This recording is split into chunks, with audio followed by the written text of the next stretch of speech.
When Sophie's feelings are really, really hurt, by Molly Bang.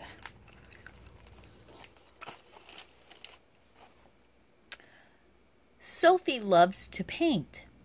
She also loves the woods. Now, Miss Mulberry is telling the class, after school, find a tree you like a lot.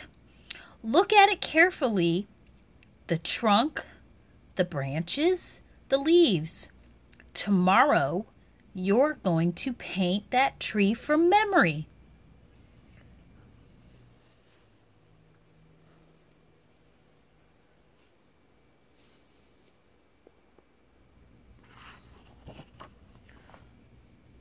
Sophie already has a favorite tree, a big birch in the woods by her house.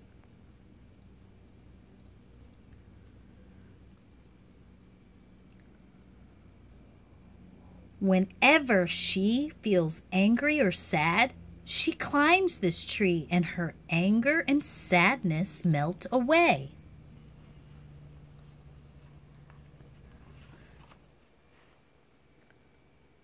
Sophie feels good just walking toward her tree. Her breathing is deep and slow. She looks at the birch tree carefully.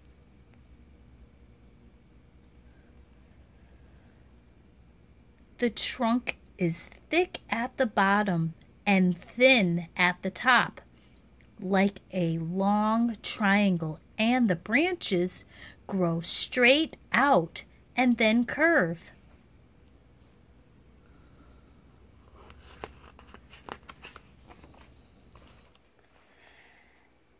As she climbs, Sophie feels the smooth bark under her hands. She looks closely at the bark, the branches, and the leaves. When she looks up, the leaves glow in the sun. Sophie sits on a high branch and holds the trunk, memorizing everything. She climbs down and carries her memories home.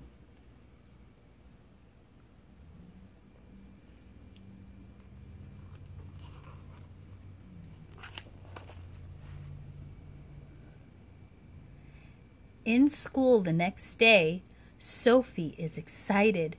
She knows her painting will show how much she loves the tree. She can see it in her mind. But when she paints the trunk gray, it looks dull and sad. It feels all wrong. My tree isn't sad at all, Sophie thinks. What can I do?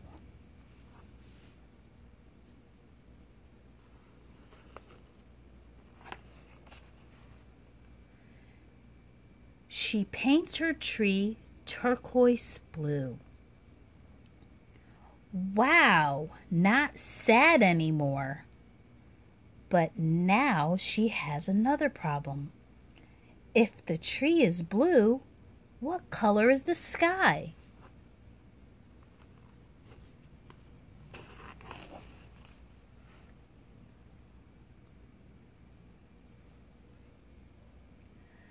Sophie paints the sky orange. Now the tree pops right out.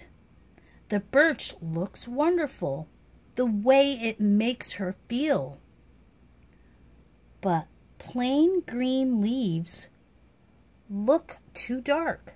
Sophie remembers how each leaf glowed in the sun.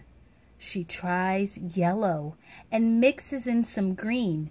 She even knows the color's name, chartreuse. Yes!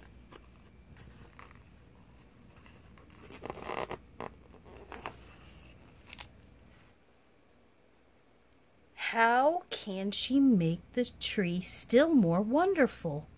She paints yellow all around it, as if it's shining.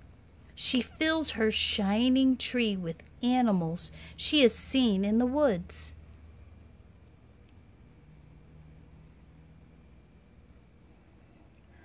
Oh, is Sophie ever happy now?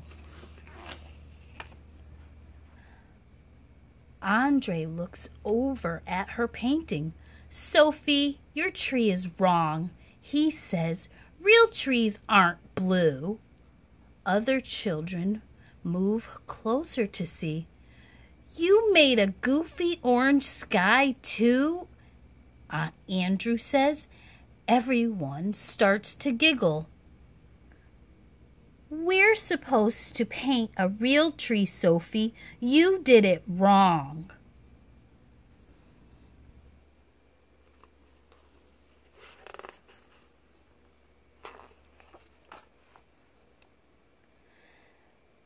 Sophie feels her face get hot. She stares down at her sneakers. She feels tears dribbling down her cheeks. She wants to just not be there. Everybody is giggling and whispering. Why did she do it all wrong? She hates her picture. She hates to paint.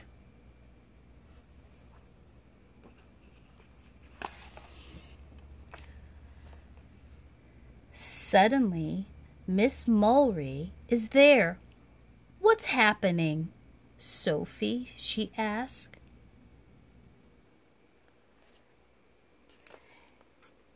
She did it wrong, says Andrew. She made it all weird colors. Miss Mulry smiles. Sophie, tell us about your painting, she says.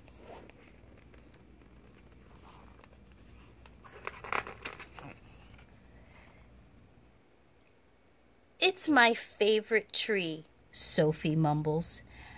I did look at everything just like you said. The branches go straight out and curvy and the leaves are all jaggedy. I tried painting the trunk gray, but it looked sad. Sophie's voice gets stronger. So I painted it bright blue because that shows how it makes me feel. How is that? Asked Miss Mulry. It makes me feel good and strong. Yes, says Miss Mulry. When I look at your picture, I feel that too.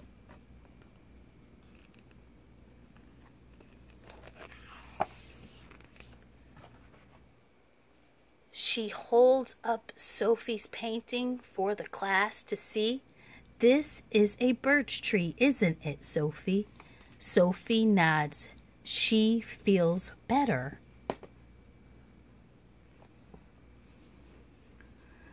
But trees aren't blue, Andrew says.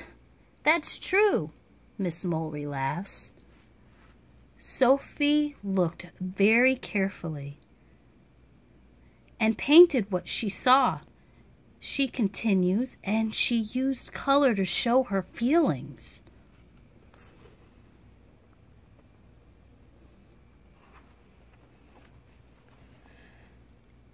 Tell us about your picture, Andrew, says Miss Mulry.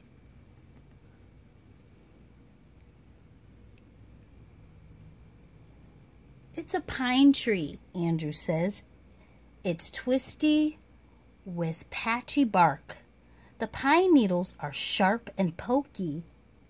Sophie points at the roots. His tree is holding onto the hill like it will never let go ever. Yes, says Mrs. Mulry, perhaps that shows some of Andrew's feelings about his tree.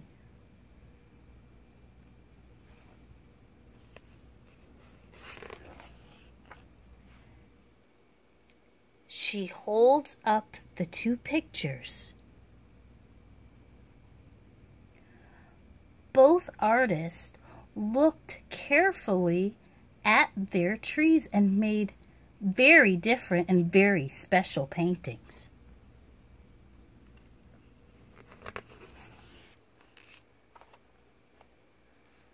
Now let's put all the paintings on the floor and find something special and different in every one. Maybe something you want to use to the next time you paint.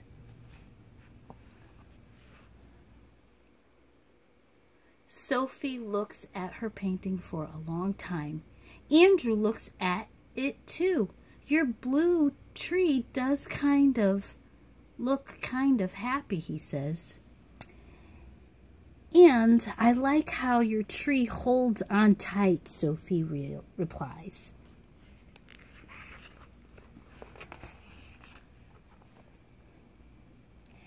After school, Sophie walks to her birch tree, but she doesn't feel angry or sad or hurt anymore. Sophie loves painting, and she loves her tree, and she loves just being Sophie.